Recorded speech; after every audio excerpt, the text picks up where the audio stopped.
A show of strength and solidarity in London, Ontario tonight. People of all faiths gathered to march in support of the Muslim community after 4 members of one family were killed. This week we've heard from many people who are grieving, friends of the family, community leaders, and complete strangers coming together. As a father, I feel it's my job to protect my family. As a community leader, I feel it's my job to protect my community. My sister would not have wanted us to live in fear with wearing our hijabs. She would have wanted us to be proud of our identities. I stopped and waited for the light to turn green.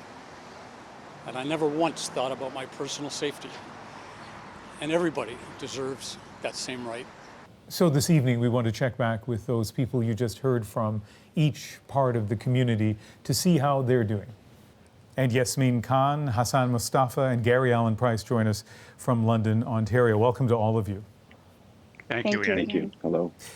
Yasmin, you were very close to the family. 5 days into this, how are you feeling tonight? Honestly, I'm still very confused and still very shocked. But after a few days and with the community support, I'm feeling stronger, and I feel like the community has gotten stronger, the London community. So I'm very thankful for that. And Hassan, you are a leader in your community, a member of the mosque that the family went to. You're also a father of young children. So same question, really. What has the last few days been like for you? It's been a horrible week. It's a week full of raw emotion. We have a really tough funeral coming up tomorrow, but it has been made tremendously easier by the outpouring of support that we have been receiving from the community, from friends, neighbors, co-workers, strangers in the street. Our strangers are stopping my wife in the grocery store and offering support. And so while it's been a horrible week, there's hope, and we're feeling more positive. Gary, you made a point to park your car about 20 minutes away from where the attack happened, so you could walk along the same road. And tell us what was going through your mind during that walk. Well, I'm a walker. I walk every day, and on my way to the scene of the tragedy on Tuesday morning, I just made a very deliberate decision to drive about 25 minutes past, park my car, and walk back to the scene of the tragedy. It was my own small little gesture of solidarity with the Afzaal family, who were out for a walk on the Sunday evening, of course. And I'm glad I did that. It felt like the right thing to do. And I can tell you, Ian, that as a result of your coverage this week, I have had a lot of people feed back to me around that. Yasmin, we've heard in that coverage from so many people across the country, especially women who, because of what they're wearing, might be considered to be visibly Muslim, who have felt more fear than they had recently because of this attack. I wonder how it's been for you and how you've been dealing with that.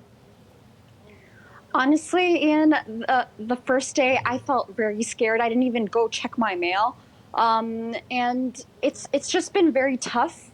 Because I also like to exercise, especially during COVID.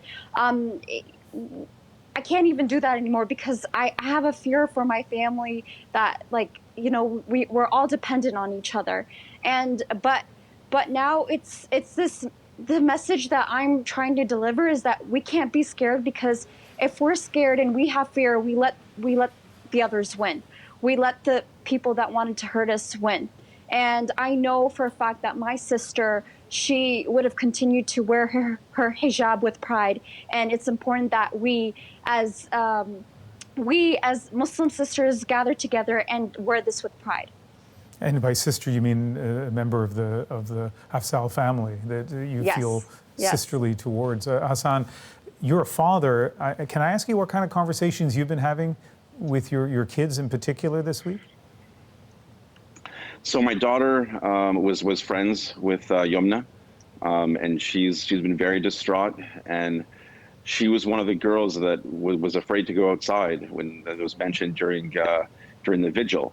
She was saying to her mother, "Do I look too Muslim? Because I'm afraid. If I'm afraid to go for a walk, I'm afraid to go outside." 2 nights ago, we gathered all 9 families from our all 9 Muslim families in our neighborhood, and we decided we're defiantly going for a walk. and neighbors were coming out of their homes to share the love and to offer condolences and to offer support. My daughter's, she's doing better. We have her friends around her. The school has been supportive.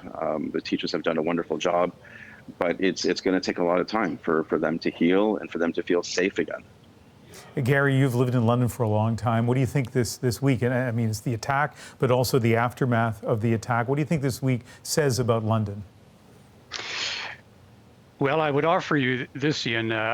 When I did my walk on Tuesday morning to the site of the tragedy, I never once gave any thought to my personal safety. And since then, I've reflected on that, and I've wondered why that is. Because over my lifetime, I've walked all over the world, in China and in many Latin American countries and many countries in the Middle East, and I've never once felt for my personal safety. And I think that it may be because I am a white, straight, Christian male. And as a white, straight Christian male, I have a right to feel safe and be safe. And everybody else is entitled to that same right, regardless of who they may be. Yasmin, we have less than a minute left. It's a big question, but I'd like to finish by asking you this. What message do you have for your city, your community of London?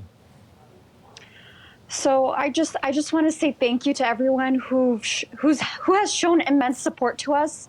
And I just want to let you all know that at the end of the day, we are all humanity. We all have blood in our bodies. I have a heart inside of me. I have a brain. I feel pain. And all I ask is for your support. And all I ask of everyone is just to hold my hand and let's move together.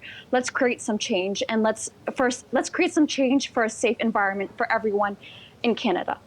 And after this week of pain, Yasmin, is there hope as well? Yes, I think there's hope.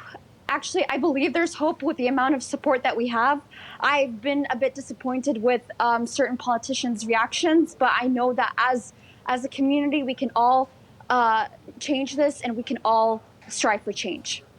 Well, as I said at the beginning, an incredibly difficult week, and we so appreciate all three of you spending the time with us this evening. Thank you. Thank you, Ian. Thank you. Thank you.